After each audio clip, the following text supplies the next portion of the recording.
बरगद के नीचे गांव का ढाबा।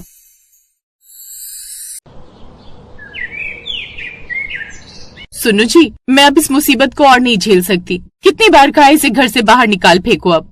हाँ हाँ डार्लिंग, तुम टेंशन ना लो, मैं इसे यहाँ से चलता करता हूँ। अंजना, अब तुम और यहाँ नहीं रह सकती हो। चल अब सामान की गठरी उठाओ और फिर निकल यहाँ से। लेकिन भैया, मैं यहाँ से कहाँ जाऊंगी? आखिर आप लोगों के अलावा मेरा है ही कौन?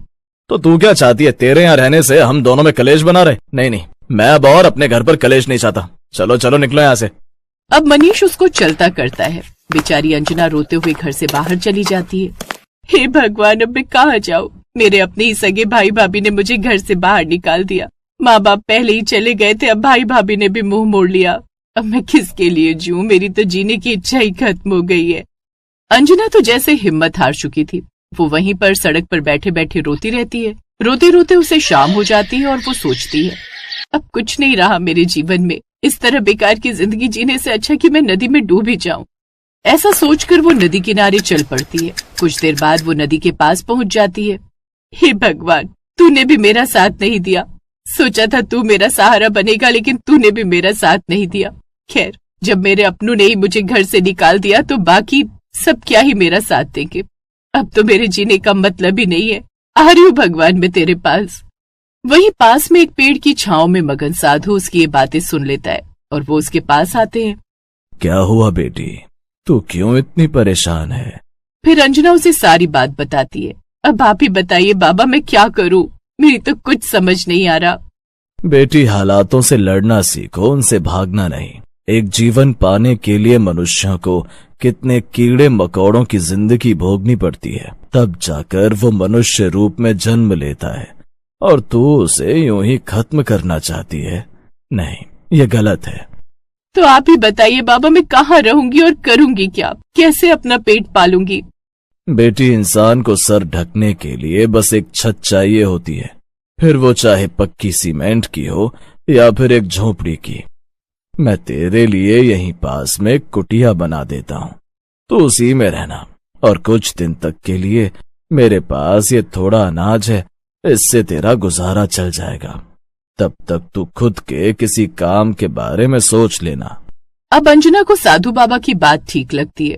इसके बाद साधु बाबा उसके लिए कुटिया बना देते हैं जिसमें वो रहने लगती है। साथ ही उसमें एक मिट्टी का चूल्हा भी बना देते हैं जिस पर अंजना खाना बना लेती थी। ऐसे ही कुछ दिन बीत गए और अब वो साधु बाबा भी वहीं पास ही एक कुटिया बनाकर रहते थे। फिर एक रोज संजना गांव के बाजार गई थी, लेकिन चलते चलते उसे अब भूख लगने लगी। ओफो, कितनी जोरों की भूख लगी है, कुछ खा लेती हूँ। वो यहाँ वहाँ कुछ खाने के लिए कोई ठेला देखने लगती है। तभी उसकी नजर एक ठेले पर जाती है।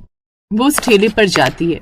भैया जी, बहुत जोरों की भूख लगी है, क्या पराठा खाने को मिल सकता है? लेकिन मेरे पास पैसे नहीं है। तो मैंने क्या यहाँ पर लंगर खोला हुआ है जो मुफ्त में दे दूं? ठेले वाला उसे डांट देता है।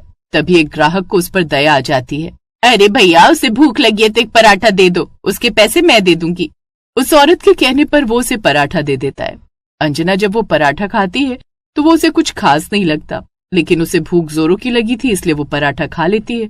उस औरत को धन्यवाद देकर वो वहां से चली जाती है, लेकिन रास्ते भर एक ही बात सोचती है। उस ठेले वाले का पराठा तो बिल्कुल भी मजेदार नहीं था, लेकिन फिर भी उसके ठेले पर कितनी भीड़ थी। उससे अच्छा खाना तो मैं ही बना लेती हूँ। अगर मैं भी ऐसा कोई काम खोल लूं तो क्या पता अच्छी कमाई हो जाए।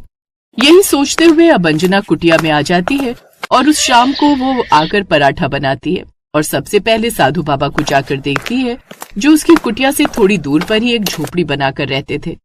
बाबा, ये खाकर बताइए ये खाना कैसा बना है? साधु बाबा ने जैसे ही उसके हाथ का बना पराठा खाया तो खुश हो गए। वाह अंजना बेटी, तुम्हारे हाथों में तो मानो साक्षात मां अन्नपूर्णा का वास है। इतने अच्छे पराठे तो मैंने पहले कभी नहीं खाए। सच में बाबा? वैसे बाबा जी, मैं सब्जी रोटी भी बहुत अच्छी बनाती हूँ। बाबा जी, मैं सोच रही हूँ अगर मैं खुद का खाने का ढाबा खोल लूँ तो कैसा रहेगा? कम से कम कमाई का कोई जरिया तो होगा। और मैंने देखा कि इस गांव में उस एक ठेले वाले के अलावा और खाने के लिए कुछ भी नहीं है। विचार तो तुम्हारा अच्छा है बेटी, लेकिन तभी वो उदास हो जाती है। क्या हुआ बेटी? बाबा, मेरी समझ में ये नहीं आ रहा कि मैं ये काम शुरू कहाँ करूंगी, और इसको शुरू करने के लिए कुछ पैसे भी तो चाहिए होंगे। ढाबे के लिए इस बरगद के पेड़ की छांव से बेहतर जगह तो कोई और हो नहीं सकती। तुम इस बरगद के पेड़ के नीचे ही खुद का एक ढाबा शुरू करो।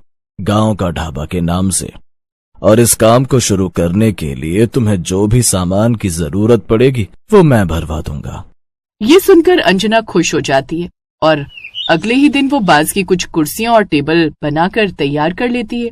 साथ ही साधु महाराज जरूरत का सामान भरवा देते हैं और फिर अगले दिन से ही वो उस बरगद के पेड़ के नीचे गांव का ढाबा के नाम से अपना काम शुरू कर देती है और खाना बनाने लगती है।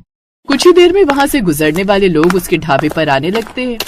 अरे वाह, पेड़ की ठंडी ठंडी छांव में और इस ठंडी नदी किनारे पर इस ढाबे में कितना सुकून आ रहा है। बहन, क्या क्या है खाने में? आलू गोभी के पराठे रायते के साथ, दाल मखनी और रोटी। ठीक है, तो मेरे लिए आलू के पराठे रायते के साथ ले आओ। अब वो जल्दी से उसके लिए गर्मा गर्म पराठे लगाती है।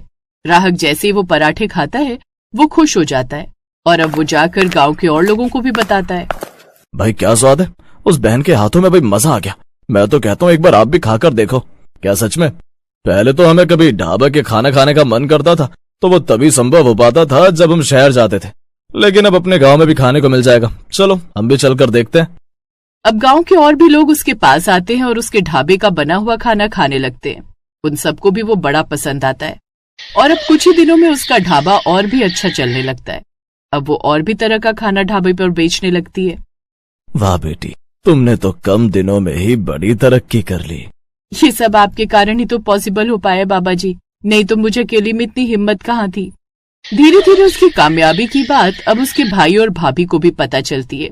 सुना है वो बड़ी कमाई कर रही है, अब हमें उसे घर ले आना चाहिए ताकि उसके पैसे हम हथिया सके। तुम ठीक कहती हो, चलो अभी उसके पास चलते हैं। वो दोनों मिलकर अंजना के उस ढाबे पर जाते हैं। हमें माफ कर दे बहन, वो उस रोज तेरी भाभी की बातों में आकर मैंने तुझे घर से निकाल दिया, लेकिन अब मुझे मेरी गलती का एहसास हो गया है। अब से तुम इस कुटिया में नहीं बल्कि अपने घर चलकर रहोगी। हाँ अंजना, मुझसे भी गलती हो गई जो मैंने तुम्हारे साथ गलत किया। चलो ना, अब चलकर हमारे साथ हमारे घर में रहो।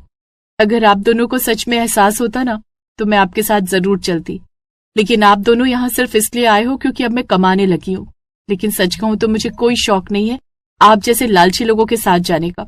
मैं यहीं खुश हूँ। अब वो दोनों बुरा सा मुंह बनाकर वहां से चले जाते हैं और कुछ समय बाद अंजना खुद का बड़ा पक्का घर बना लेती है। साथ ही अपने उस बरगद के नीचे बने अपने ढाबे को खुशी खुशी चलाती।